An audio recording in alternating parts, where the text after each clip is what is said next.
زندگی ضرورت کے مطابق گزار، خواہش کے مطابق نہیں۔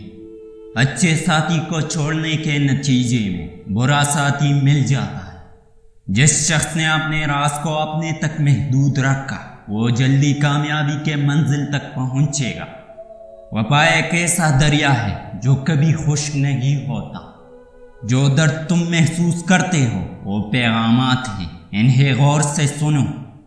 پچھلی رات میں نے سیکھا اللہ کا عاشق کیسے بنا جائے۔ اس دنیا میں رہنا اور کہنا کچھ بھی میرا نہیں ہے۔ تمہاری پریشانیاں تمہاری بے ادبی اور ناشکری سے جڑی ہوئی ہے۔ اپنی روح کی تلاش کرو، اپنے دل کو صرف ان ہڈیوں میں نہ رکھو۔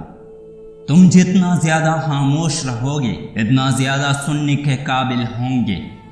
بس یقین رکھو اللہ پر، وہ تمہیں ویران کوئی سے اٹھا کر سلطنت کا بادشاہ بنانے پر قادر ہے۔ اختلاف کے باوجود احترام سے پیش آنا کمزوری نہیں بہترین تربیت کی دلیل ہے۔ وقت بہت ظالم ہے، تجربہ دے کر معصومیت چھین لیتا ہے۔ انسان کا دل اور نظر قابو میں نہ ہو تو وسوسے پیدا ہوتے ہیں۔ اللہ کے خزانوں میں سب سے زیادہ قیمتی شے راہ ہدایت ہے۔ موت تلخ حقیقت ہے، اسی میٹھی حقیقت بنانے میں مصروف رہو۔ لوگوں کے ساتھ ان کے کردار کے مطابق نہیں، اپنی تربیت کے مطابق رویہ اختیار کیجیے۔ اچھی صورت دل کو متاثر کرتی ہے جبکہ اچھی سیرت روح کو۔ اکیلے رہنا بری صحبت میں رہنے سے بہتر ہے۔